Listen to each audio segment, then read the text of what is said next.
So I have Chapter 19, Question 5. It's basically asking you to find the ROE for two different companies, Southampton Corporation and Eastover.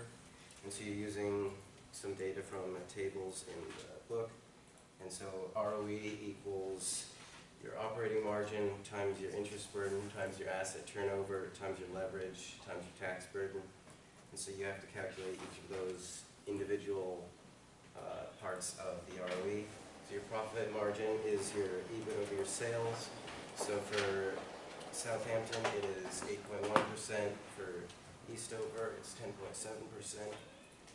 And then your interest burden is your pre-tax profits divided by your EBIT, which is 0.94 for SHC and 0.75 for EO. Your asset turnover is your sales divided by your assets. For Southampton, that's 0.85. For Eastover, it's 0.9. And then your leverage is your assets divided by your equity. For Southampton, it's 1.80. And for Eastover, it's 2.14. Your tax burden is your net profits divided by your pre-tax profits. For Southampton, that would be 0.66. And for Eastover, it's also 0.66. So that gives you an ROE of 7.8% for Southampton and an ROE for Eastover for 10.2%. And then part B is asking you to describe the differences and which is better for each of the corporations. So for the profit margin, Eastover is obviously higher. For the interest burden, EO has a higher burden because its pre-tax profits are a lower percentage of its EBIT. And for asset turnover, Eastover is more efficient at turning over its assets. And for leverage, Eastover also has more leverage. For tax burden, there's not really a big major difference because they're both 0.66. And then part C, it's asking you to find the sustainable growth rate. So your sustainable growth rate is calculated as your ROE times your plowback ratio. And so your plowback ratio is 1 minus the payout ratio. So for EO, that would be 1 minus 0.64, which gives you a plowback of 0.36. For Southampton, that's 1 minus 0.42, which gives you 0.58. So multiplying those, that gives you a sustainable growth rate of 3.7% for Eastover and a sustainable growth rate of 4.5% for Southampton.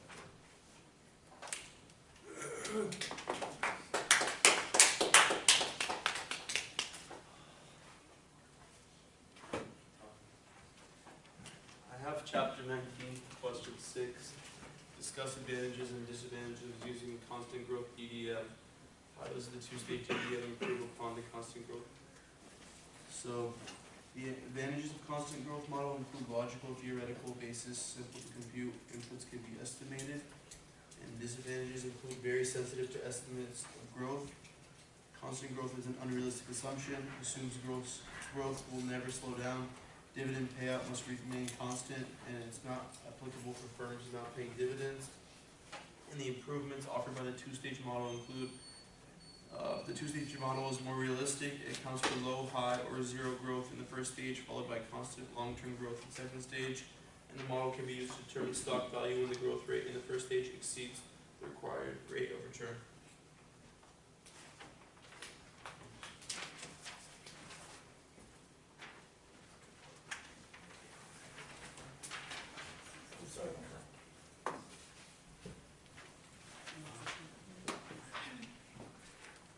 Chapter 15, number 19, and it's basically asking to go to continue from chapter 18 using that data that talks about zero coupon bonds with various maturities, and it's given in a table, and it's given that the face value of each bond is 1,000. And so for number 19, the first part of this question asks, suppose you buy today one 3-year maturity zero coupon bond. How many 5-year maturity zeros would you have to sell to make your initial cash flow equal to 0? So for each 3-year zero you would buy today, you would have to take the 3-year maturity price, which was the 782 and 92 divided by the 650 for the 5 years, you would get 1.2045 for the 5-year zero. And then at that time, the time zero cash flow is equal to 0. For part B, it's asking what are the cash flows on the strategy in each year. So you would do this chart, and you would basically have at time 0 it would be 0, at year 3 it would be 1,000, and at year 5 it would be negative 1,204. And the 3-year zero purchase at time 0 matures, you would receive the $1,000 in face value, and at the 5-year zero issued at 0 mature, the issuer pays the face value of the negative 1,204. For part C, it's saying what is the effective 2-year interest rate on the effective 3-year ahead forward loan, and for this you would basically plug it into this equation, which was the 1,204 divided by the 1,000 for 3 years minus 1, and you would get 0.2045, which is 20.45%. And then for part D, it's asking you to confirm that the effective 2-year forward interest rate equals to that equation. And then you would plug it into that equation, and you would basically get the 1 plus the year 5, which you got at the above for the 4 and 5-year rate. And then you would basically get that it is equal to the 40.46%.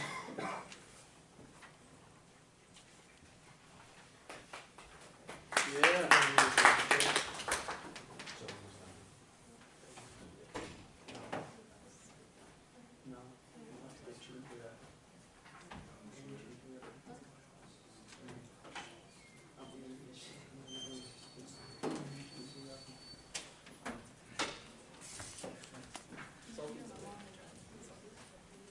Look for chapter 15.4, you're trying to determine based off a 2.5 1-year bond and a 2% 6-month bond that pays that semi-annually, what your returns will be if you combine the two of them. So since it's a 6-month, you square it and then divide it by the 2% that you would get on your 6 month. And so for a semi-annual payout, you get 3%, and annually you'll receive 6% payout from the bond.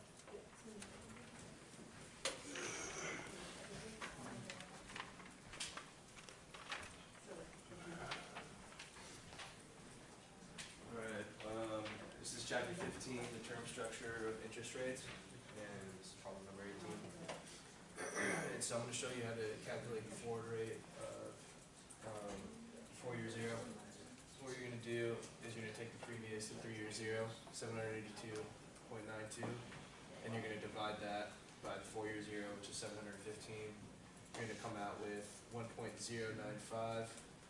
And then you're going to put this number into the cash flow. We're going to assume the 3-year zero issued at time 0 matures, and the issuer pays out $1,000 face value, which we get right here. And then the 4-year zero purchased at time 0 matures, and they receive face value at $1,095. And this is a synthetic 1-year loan getting at time 3 rate on the synthetic loan. You can see it's 9.5%, precisely the forward rate of 4-year zero.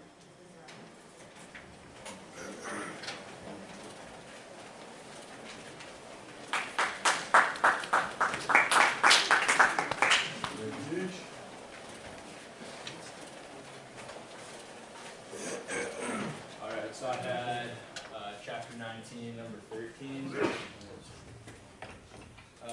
which says the DuPont formula defines the net return on shareholders' equity as a function of the following components: operating margin, asset turnover, financial leverage, and income tax rate. So question A, 13A, says calculate each of the 4 components listed above for 2014 and 2018. Calculate the return on equity for 2014 and 2018 using all of the components. So the first one, operating margin. So it gives you a big table in the book for the years 2014 to 2018. So operating margin, you pretty much take operating income minus depreciation over sales. So you plug in all the numbers from the table. For 2014 you get 6.5%, 2018 you get 6.8%. Next one is asset turnover. which is sales over total assets. For 2014, you get 2.21, 2018, you get 3.36. Next one is financial leverage, which is total assets over shareholders' equity. So you get 1.54 for 2014, 1.32 for 2018. And last one's income tax rate, which is income taxes over pre-tax income. 2014, you get 40.63%. 2018, you get 55.22%. Question B says, briefly discuss the impact of the changes in asset turnover and financial leverage on the change in ROE from 2014 to 2018. This one's just kind of like a paragraph, so I'll just read it. So it says, asset turnover measures the ability of a company to minimize the level of assets, current or fixed, to report its level of sales. The asset turnover increased substantially over the period, thus contributing to an increase in the ROE. Financial leverage measures the amount of financing other than equity, including short and long-term debt. Financial leverage declined over the period, thus adversely affecting the ROE. Its asset turnover rose substantially more than financial leverage declined. The net effect was an increase in ROE. Thanks, Mason. Yep.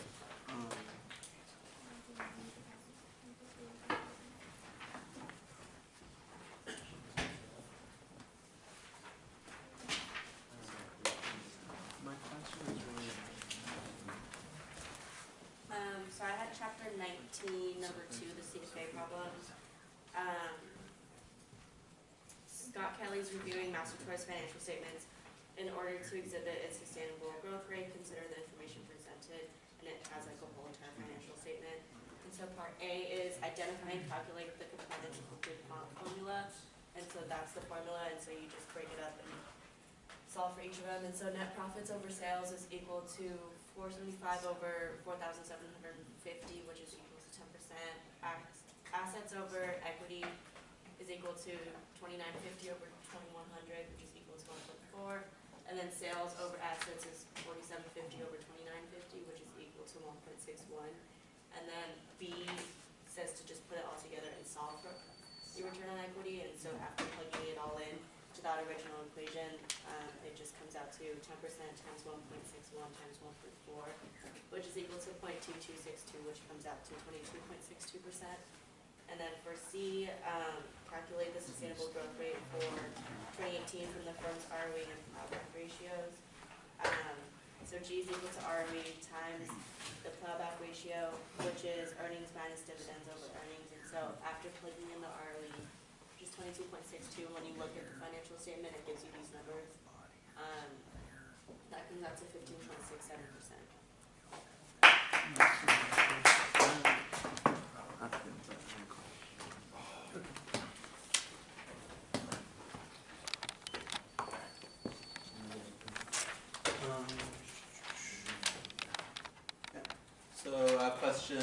Chapter 15, question 11.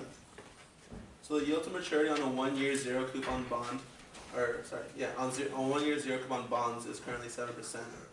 The yield to maturity on 2-year zeros is 8%. The Treasury plans to issue a 2-year maturity coupon bond, paying coupons once per year with a coupon rate of 9%. The face value of the bond is $100. So A is what price, at what price will it sell? So you have the price equals $9 over 7 cents, or $1.07 plus $1 or $109 over 108 to the second power, because that'd be the second coupon, right? And you get $101.86. And B, what will the yield to maturity on the bond be? So the yield is here. There's two ways to do it. You can do the math, or you can just plug it into a calculator. This is how you do it just mathematically. Y is like your yield. So you have $9, like very similar to here, like to this equation, like same equation basically. You have the Y, and you end up getting 9.01%, or sorry, 7.958%. And if you did it in your financial calculator, you just put like n equals 2, future value is 100, payments $9, PV is negative 101.86. You get the same answer. C. Is the expectations theory of the yield curve is correct what is the market expectation price for the bond for which the bond will sell next year. So here you get P, you have 109 over, sorry. So you have to find the forward rate, which is 1 plus F to F2. So it's 108 squared over 1.07, and you get 1.0901, and you subtract the 1, and you get 9.01%, which you plug in here. And so you have 109 over 1.0901, you get $99.99. D, you have to find the forecast for the bond price. If you believe the liquidity preference theory and believe that the liquidity premium is 1%, so you take F2 minus the liquidity premium, which is 1%, so you end up doing 9.01 that you had up here, and subtracting 1% is 8.01%. You plug it back in, and you get $100.92.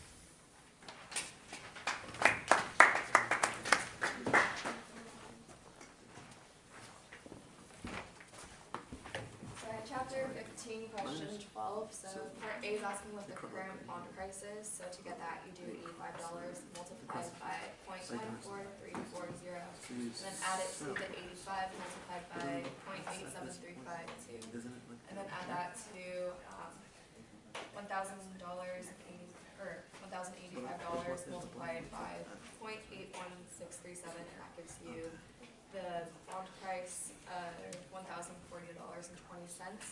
and then you want to find the yield to maturity.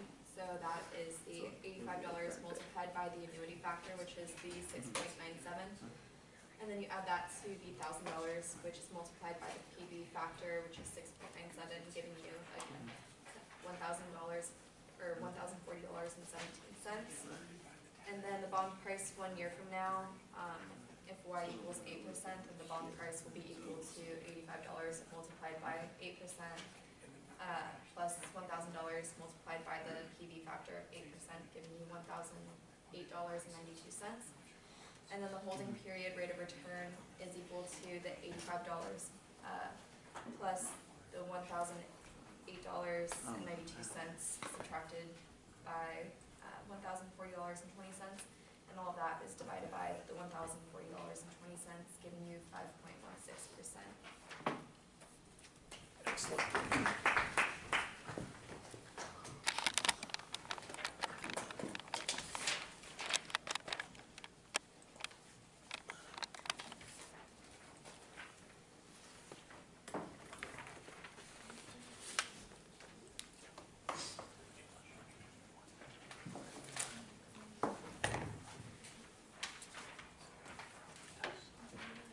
So I had chapter 15, question 13, which asked, given the year and the forward rates, it's asking prices for zero coupon bond reveal the following pattern of forward rates.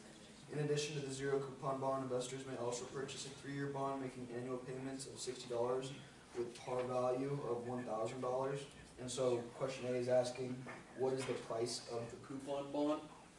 And so, given the forward rates, we use the $60 and we multiply that out by the present value of each $1 received at the end of each period for the 3 years, and you get $984.14. And then B asks, what is the yield to maturity of the coupon bond? And so to get that, you solve for Y, and so that's the $984.10 is equal to the $60 per year times the annuity factor, which is what you're solving for, plus the $1,000 per year times the present value of the same Y. And so this can be solved using a financial calculator to show that Y, the present value of the yield to maturity, is equal to 6.6%. C asks, under the expectation hypothesis, what is the expected realized compound yield of the coupon bond? So to find that, we put into the 3 years again, that the payments received at the end of each period are $60, $60, and $1,060, and that they will grow by these factors, which we got from A, which comes out to $69.34 for period 1, $64.80 for period 2, and $1,060 for period 3, totaling to $1,194.14. And then question D asks, if you forecast that the yield curve is in 1 year will be flat at 7%, what is your forecast for the expected rate of return on the coupon bond for the 1 year holding period? And the answer to that one is that next year the price of the bond will be the $60 times the annuity factor. So you just plug this into the present value equation that you had on C, and you get $981.92. Therefore, there will be a capital loss equal to $2.18, because that's this future value minus the present value, and or the present value minus the future value, and then you put that over, well, you did the $60 plus that loss over the present value, and that gives you 5.88%.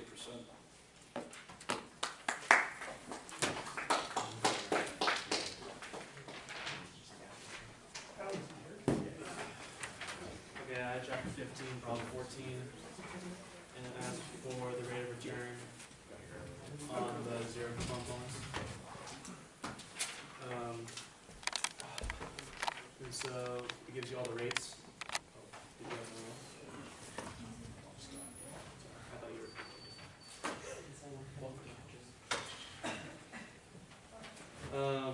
So how you find that is just take $1,000 divided by the rate plus 1 to the 4th power, 780. And again with the 3 year, 6.3% plus 1 to the 3rd power, 832. And then divide those, you get 1.067 minus 1. And then you get a rate of return of 6.7. And then second part asks, redo the answers. If you believe there's an expectation hypothesis, and then so the answer is that if you believe in the expectation hypothesis, you would not expect that the yield curve next year will be the same as today's curve. The upward slope in today's curve would be evidence that expected short rates are rising and that the yield curve will shift upward, reducing the holding period in terms of the 4 year bond. Under expectation hypothesis, all bonds have equal expected holding returns. Therefore, you would predict that the HPR for the 4 year bond will be 6.1%, the same as the 1 year bond. Alright, so I also had chapter 19, number 12. So you have Jones Group, who's been generating stable after-tax return on equity despite declining operating income. So the question says, explain how it might be able to maintain a stable after-tax ROE. So pretty much just gave me 5 bullet points, so I'll read them off. First one, declining operating income could have been offset by an increase in non-operating income, i.e. from discontinued operations, extraordinary gains from changes in accounting policies, because both are components of profit margin, net income sales. Number 2, another offset to declining operating income could have been declining interest rates on any interest rate obligations, which would have decreased interest expense while allowing pre-tax margins to remain stable. Number 3, leverage could have increased as a result of a decline in equity from A, writing down an equity investment, B, stock repurchases, C, losses, or D, selling new debt. The effect of the increased leverage could have offset a decline in operating income. Number 4, an increase in asset turnover can also offset a decline in operating income. Asset turnover could increase as a result of a sales growth rate that exceeds the asset growth rate, or from the sale of write-off of assets. And last one, number 5, if the effective tax rate declined, the resulting increase in earnings after tax could offset a decline in operating income. The decline in effective tax rates could result from increased tax credits, the use of tax loss carry forwards, or a decline in statutory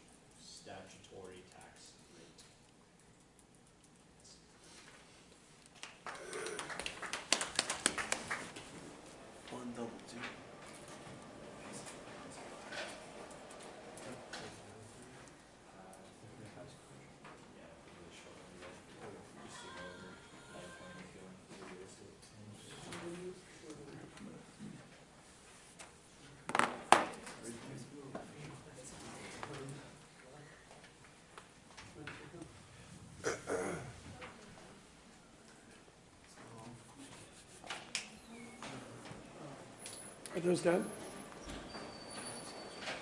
Anybody have 15? Chapter 15, number 9, in part A, you're finding the 5-year spot rate. So you have this equation right here, and then it comes out 7.13%. This is the 5-year forward rate. Looking at the equation, 7.01%. And then part B is asking for a lot of definitions. And so the yield maturity is a single discount rate that equates to the present value of a series of cash flows at the current price. And it's the internal rate of return. The short rate is given the interval of the interest rate for the interval variable at different points. And the spot rate for the given period is the yield of maturity on a zero coupon bond, which is the end of the period. And then the forward rate is the implicit rate linked to 2 spot rates. For the last part, part C, I put it over here, you're finding the 4-year spot rate, which comes up to be 7.16%. So to find the present value, you do the $1,000 divided by spot rate plus 1 for 4 years, and then you get 758.35.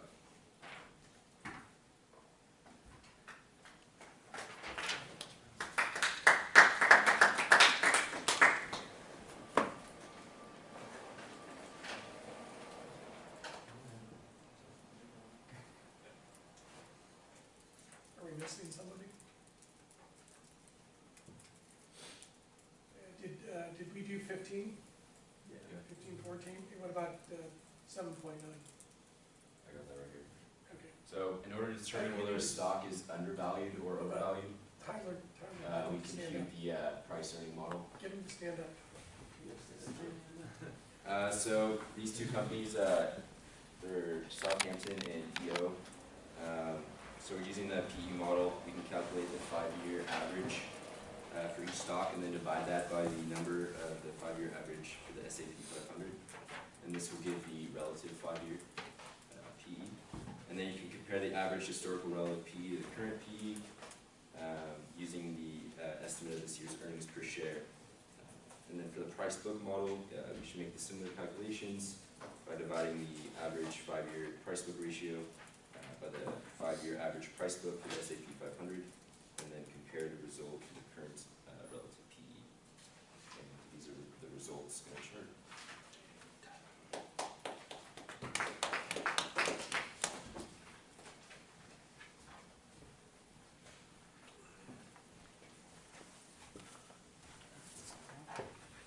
We have 15.9? That's the one I Okay, so we're done. Yep. We have a guest speaker for the Finance Club.